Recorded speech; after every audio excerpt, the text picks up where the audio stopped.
yan ay tayo lamang ang kayang lumaban para sa mga politikong magnanakaw. Huwag po natin takpan ang mga politikong magnanakaw. Unahin po natin ang kapakanan ng sambayanan. Pakinggan niyo po ang hinaing ng taong bayan, sapagkat malinaw pong nakasaad sa ating konstitusyon na dapat po ninyong pakinggan at kampihan ang taong bayan. Kung wala na po silang malapitan dahil ang gobyerno natin mismo ay siyang kalaban, sa inyo po kami tatakbo at hihingi ng tulong. Tulong upang magkaisa, wakasan ng korupsyon sa lipunang ito. Huwag na po kayong magdalawang isip pa. Taong bayan na po ang nananawagan sa inyo. Panahon na para gamitin ninyo ang inyong puso't isipan para sa ating inang bayan. Yun lamang po. Maraming salamat. Okay, ang susunod ko pong tatawagin ay si Kuya Rex Gonzales. Kuya Rex, maaari na po kayong umakyat dito sa entablado upang marinig ang inyong hinaing para sa ating bayan laban sa mga magnanakaw. Magandang araw po sa bayan ng Pilipinas! Kinakatawan ko po ang ordinaryong manggagawang Pilipino.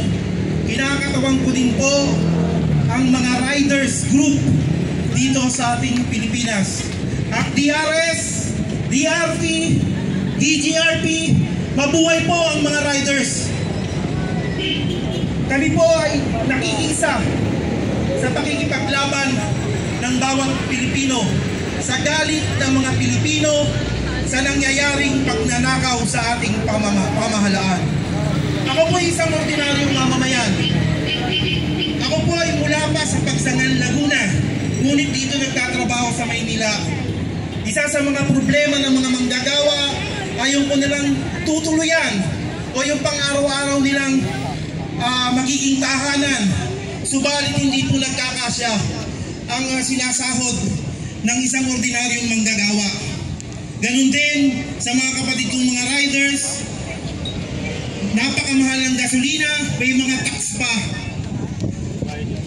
Etong pamahalaan pong ito, etong mga politikong ito nanunungkulan sa ating pamahalaan ay nagpawala na po ang pagiging makabayan. Ang nananalaytay po sa kanila ay yung kanilang pansariling pagmamahal sa kanilang sarili upang makuha nila ang kanilang mga luho at layaw. Nawawala na po yung pagmamahal sa bayan. Kung tayo ay naglilingkod sa ating pamahalaan, kinakailangan po natin pairalin ang pagmamahal sa ating bayan. Kinakailangan po magkaroon tayo ng malasakit sa ating kapwa Pilipino. Kinakailangan po magkaroon tayo ng malasakit sa bawat mamamayan sa ating bansa. Subalit, etong DPWH na ito na dapat ating maging sandigan upang magkaroon ng magagandang infrastruktura na pakikinabangan ng bawat ordinaryong mamamayan, personal na interes ang inaatupag. Pag hindi papabor at hindi sila kikita sa mga proyekto dito, hindi nila gagawin ang proyekto. Kung yung makikinabang ay malayong kanayunan para sa farm-to-market road upang makarating sa mga palengke ang mga murang bilihin at gulay, hindi po nila yung gagawin sapagkat hindi sila kikita doon. Nawala na po ang pagmamahal sa bayan ng mga nanunungkulan sa ating pamahalaan, kung hindi ang personal na interest lamang ng pagpapayaman at kaluhuan. Dapat lamang po na sila ay sunugin na sa impyerno. Sila ay parang mga demonyong nananalaytay sa ating pamahalaan na winawasak at pinahihirapan ng isang ordinaryong mga Pilipino. Ako po ay mula sa lalawigan ng Laguna, subalit naghanap ng pangkabuhayan sa Maynila. Napakahirap po pong mamuhay. Bilang isang mga rider, yung pag-ikot lang ng aming pagulong sa motor namin, makikita natin ang mga kakalsadaan. Reblocking dito, reblocking doon. Doon ang gagaling ang kanilang sinisilip sa kanilang bulsa.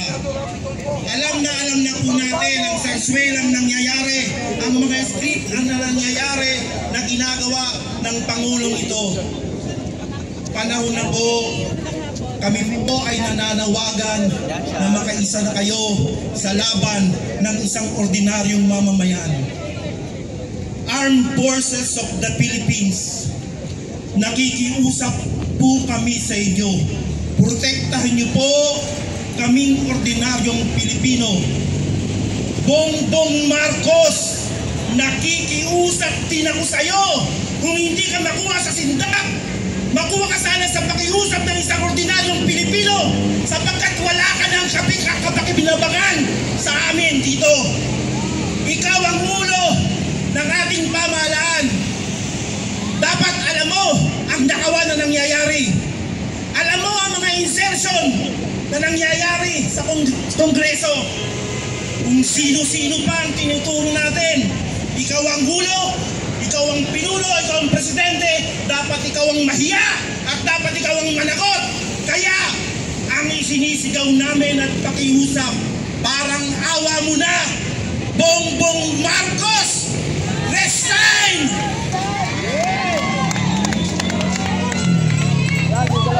Ipagsisigawan ko po, wala po akong naging personal na kapakinabangan sa mga Duterte.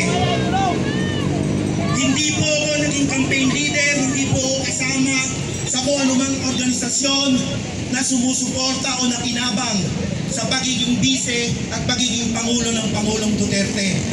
Pero bakit po ako bilang isang ordinaryong mamamayan ay tumitindig at tumatayo sa kanya?